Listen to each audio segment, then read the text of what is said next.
Hello student, आज हम दूसरा क्वेश्चन को देखेंगे। निम्नलिखित में कौन सी सबसे छोटी प्राकृतिक संख्या है? तो दोस्तों, आपको मालूम है कि प्राकृतिक संख्या कहाँ से शुरू होती है, यानी गिनती की संख्या को प्राकृतिक संख्या कहते हैं। यानी प्राकृतिक संख्या एक से शुरू होती है, 1, 2, 3, 4, यानी अनंत तक जा सकती है।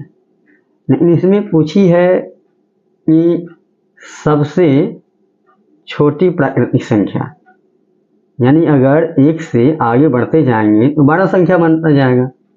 इसीलिए सबसे छोटी जो प्राकृतिक संख्या होगी जो एक से शुरू होती है, तो वही एक ही सबसे छोटी प्राकृतिक संख्या है, क्योंकि एक से गिनती शुरू होती है। तो यहाँ से गिनती शुरू होती है, वही प्राकृतिक संख्या होती है। तो एक से आगे बढ़ेंगे तो सब तो बड़ी संख्या हो जाएगी। लेकिन पूछा है कि सबसे छोटी प्राकृतिक संख्या, इसीलिए यही आंसर इसका होगा, यानी ऑप्शन सी इसका सही है। तो ये सवाल कोई बनाने वाला नहीं था, आपको समझने वाला था, जो समझ करके आपको लगाना था टिक।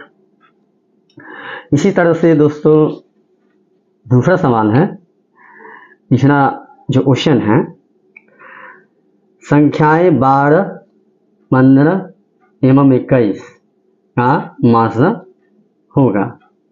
यानी 12, 15 और 21 का मासा मतलब महत्तम समावर्तक, जिसको हम HCF कहते हैं इंग्लिश में, यानी हाईएस्ट कॉमन फैक्टर। यानी मासा आपको इसका ज्ञात करना है, 12 का, 15 का और 21 का। ऑप्शन दिया है 3, 5, 7, 2।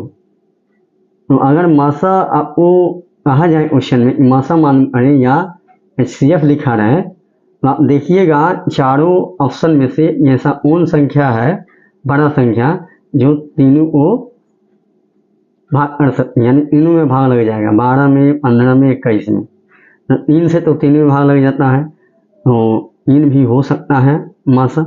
5 से सिर्फ 15 में लगेगा, 7 से सिर्फ 21 में लगेगा, 2 से सिर्फ 12 में लगेगा। लेकिन 3 जो है संख्या 12 में भी, 15 में भी और 21 में भी भाग इसमें लग जाती है।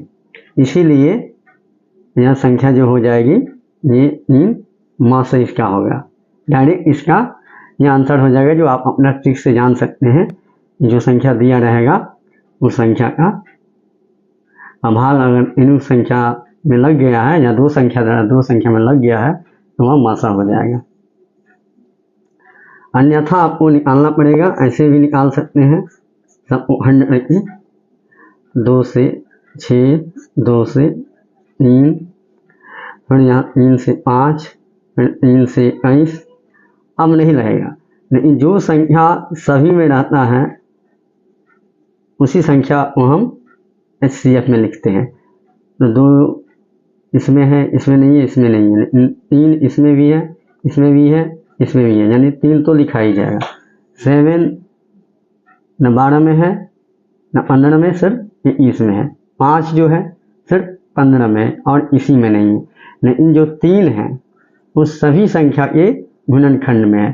तो HCF का यही नियम है कि जो संख्या सभी में रहता है उसको एक बार लिखा जाता है, और वही जो संख्या का गुणनफल होता है वो HCF होता है, मासा होता है।